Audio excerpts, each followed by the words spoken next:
Hello दोस्तों, welcome to पाक तुर्क ब्लॉगर चैनल। तो दोस्तों, आज की इस वीडियो में हम बाबर आजम की प्रेस कॉन्फ्रेंस देखेंगे। जैसा कि आप लोगों को पता है कि पाकिस्तान मैच बहुत ही बुरी तरह हारा और उसके बाद बाबर आजम ने कॉन्फ्रेंस की, उसमें जानते हैं यानी क्या वजह थी कि पाकिस्तान क्यों इस मैच में हारा। तो आइए देखते हैं यार इसे। आप जब फाइनल हारते हैं तो आपको अफसोस होता ही है। मेरे ख्याल से बिल्कुल हम 20 राउंड रन शॉर्ट थे, जिसकी वजह से हम डिफेंड नहीं कर पाए। और मेरे ख्याल से जिस तरह बॉलर्स ने फट दिखाई और हमने मिडिल ओवर्स में उनको पकड़ लिया था, लेकिन मेरे ख्याल से शहीन की इंजरी थोड़ी सी कॉस्ट हो गई है, जिसकी वजह से हमें मे बी डिफरेंट रिजल्ट होता, लेकिन ये पार्ट ऑफ द गेम है। और बिल्कुल थोड़ा सा अफसोस हुआ। बाबर, शुरू से जो पाकिस्तान की इनिंग शुरू हुई तो सबको यही तवक्को थी कि मतलब आप और रिजवान जिस तरह खेलते हैं, जो आपका एक अंदाज है और सब वही तवक्को थी। लेकिन हमने देखा कि पूरी पाकिस्तान की जो बैटिंग इनिंग्स है उसमें 49 डॉट बॉल्स हैं, 48 मतलब 8 ओवर पूरे इस तरह देखते हैं। शुरू में बाउंड्रीज भी नहीं लग रही थी, तो क्या उस वक्त क्या स्ट्रेटेजी थी आप लोगों की? ये जो विकेटें भी गिर गई, रन्स भी, बाउंड्री भी, विकेट मुश्किल थी या प्रेशर ले लिया बहुत ज्यादा कि फाइनल है? कुछ इस तरह की चीजें हुई, कुछ इसके बारे में प्लीज बताओ। नहीं, ऐसा प्रेशर नहीं लिया, क्योंकि कंडीशन से थोड़ी सी डिफरेंट थी। यहाँ पे बॉल सीम हो रहा था अर्ली ऑन। कोशिश यही थी कि हम पहले 6 ओवर में 45 या 50 रन्स करें, लेकिन उसमें थोड़ी सी विकेटें हमारी गिरी। लेकिन मेरे ख्याल से 11 ओवरों में हमारा 90 था या 85 या 19 के इस दरमियान में था, इन बिटवीन था। लेकिन मेरे ख्याल से मिडिल ओवर्स में हम जो बैक टू बैक विकेटें गिरी हैं वो वहाँ पे हमें मोमेंटम नहीं मिला। और बिल्कुल वहाँ से जो हमारा टोटल जो हमने टारगेट सेट किया था वहाँ वो अचीव नहीं कर पाए, क्योंकि वहाँ पे जो शादाब और शहीन सॉरी शान की पार्टनरशिप थी, वहां पे वो जो दोनों में एक आउट हुआ, फिर अगले ओवर में शान आउट हुआ। तो सेट बैट्समैन जो था उसके लिए थोड़ा सा इजी था, जो नया आने वाला बैट्समैन था उनके लिए उसके लिए डिफरेंट हो रहा था। तो वहां पे जो बैक टू बैक विकेटें गिरी, मेरे ख्याल से वहां पे हम थोड़ा सा बैटिंग में थोड़ा सा मैच लूज कर गए। दानियाल इन द नतीक। बाबर, आप अब काफी कुछ आईसीसी टूर्नामेंट्स में आप खेल चुके हैं, तो मैं बस ये पूछ रहा था कि सोच रहा था आप इससे ज्यादा कोई इमोशनल या फिर उस किस्म का कैंपेन आपके लिए रहा है? क्योंकि बिल्कुल हफ्ता पहले लगता था कि आप बिल्कुल आउट हैं, फिर आप फाइनल में पहुंच गए, लोग 92 से कंपैरिजन कर रहे हैं। तो इससे ज्यादा जज्बाती या फिर उस लिहाज से मेमोरेबल कैंपेन आप में आपने कभी हिस्सा लिया? हाँ देखें, बिल्कुल काफी थोड़ा सा स्ट्रेसफुल रहा हुआ है एक वीक हमारे लिए, क्योंकि इन एंड आउट चल रहा था सीन। और जिस तरह हमें अपॉर्चुनिटी मिली हमने ग्रैब की, और उस तरह जिस तरह हमने 4 मैचेस में एफर्ट किए, वो मेरे ख्याल से टीम को क्रेडिट देना चाहिए। हमने अपनी बेस्ट क्रिकेट खेली, और बिल्कुल दुख होता है। और जब आप इतना बड़ा इवेंट आप फाइनल में आते हैं तो आप नहीं फिर फिनिश कर पाते, तो डेफिनेटली दुख होता है। मेनली प्राइड है या डिसअपॉइंटमेंट? मेनली प्राइड है या डिसअपॉइंटमेंट? हाँ देखें, प्राइड तो पाकिस्तान खेलने के लिए खेल रहे हैं, तो वो हमारे लिए काफी प्राइड है। और फाइनल में पहुंचे हैं, ये तो ज्यादा उसके लिए प्राउड है हमारे लिए।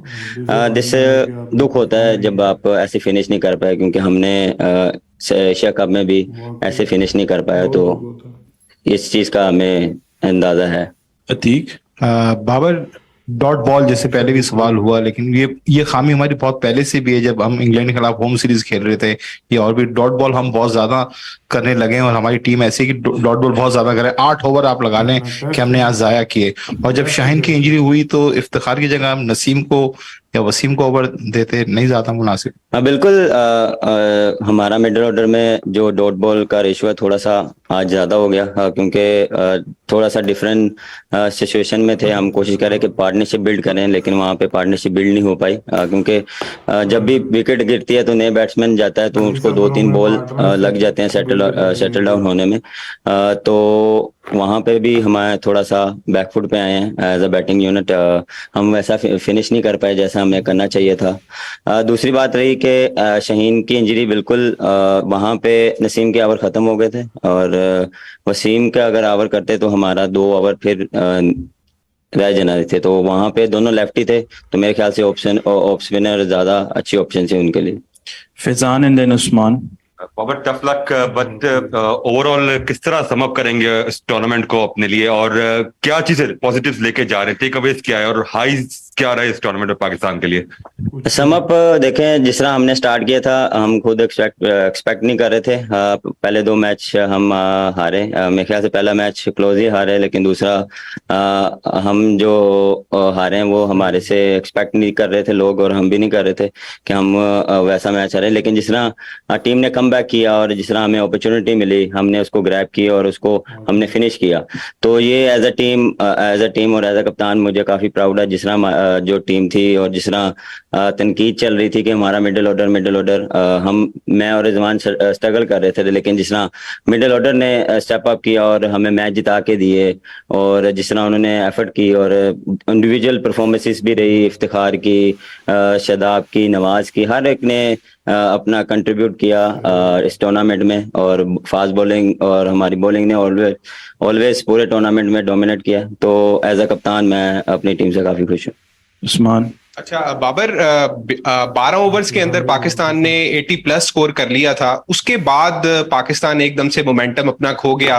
क्या हमने गंदी बैटिंग की या इंग्लैंड ने अच्छी बॉलिंग की या विकेट ने कुछ डिफिकल्ट हो गया पाकिस्तान के लिए? अब देखें, यहाँ पे आप क्रेडिट दे सकते हैं इंग्लैंड की बॉलिंग को, लेकिन ये एक्सक्यूज नहीं है। एज अ क्रिकेटर आपको सिचुएशन के हिसाब से खेलना पड़ता है, और उस दौरान हम कोशिश कर रहे हैं कि पार्टनरशिप को बिल्ड करें। लेकिन जब बैक टू बैक विकेटें गिरती हैं तो ऑटोमेटिकली आप पे प्रेशर आता है, और वो pressure till the and 20th over तक हमारे साथ रहा है। और हम जो टोटल जो हमने सोचा था वो हम नहीं कर पाए। लेकिन मेरे ख्याल से जिस तरह हमने फाइट बैक की बॉलिंग में और आखिरी ओवर तक हम लेके गए मैच को, मैं भी शाहीन अगर बॉलिंग करता तो मैं भी डिफरेंट सिनेरियो होता। लेकिन ये पार्ट ऑफ द गेम है। बहुत सी चीज़ें पॉजिटिव हैं, बहुत सी जो पॉजिटिव चीज़ें उसको हम ग्रैब करेंगे, जो नेगेटिव चीज़ें इसको हम कोशिश करेंगे यहाँ पे छोड़ के जाएं। तो दोस्तों, जैसा कि आप लोगों ने देखा कि बाबर आजम कह रहे हैं प्रेस कॉन्फ्रेंस में कि यानी बहुत सारी गलतियां हुई। शहीन शाह अफरीदी की सेहत खराब ना होती तो हो सकता है यानी मैच की सिचुएशन कोई और होती, और यानी बच्चों ने भी काफ़ी अच्छा कमबैक किया। मिडल ऑर्डर जो पाकिस्तान का नहीं चल रहा था वो चल गया, लेकिन एट दी एंड यानी आप लोग हार गए हो। यानी हमें तो एट दी एंड लोग रिजल्ट देखते हैं, और आपका रिजल्ट बहुत ही गंदा आया। यानी बेशक आपने पहले मैचेस आप लोगों ने जीत लिए, लेकिन एट दी एंड आप लोगों के पास वर्ल्ड कप आया या नहीं आया? तो आप लोगों के पास वर्ल्ड कप नहीं आया तो कोई गम नहीं है, यानी कोई दुख नहीं है। तो होता है, यानी गेम है, पार्ट ऑफ द गेम है ये, हिस्सा हार जीत। तो लेकिन इससे सबक सीखना चाहिए, यानी इसको लेकर आप लोगों ने अभी सीखना है कि हमने कहाँ कहाँ क्या क्या गलतियाँ की हैं। ये नहीं कि वापस चले जाना पाकिस्तान और सब कुछ भूल जाना और अगले वर्ल्ड कप में फिर इसी तरह की गंदी परफॉर्मेंस करनी है। शुरू से ही यानी पहले मैच से ही आप लोगों ने दिल से खेलना है, तो फिर ही जाकर यानी कोई काम बनेगा आप लोगों का। क्योंकि जो टीम शुरू से ही एक अपना विजन लेकर चलती है तो एट दी एंड वही जीतती है।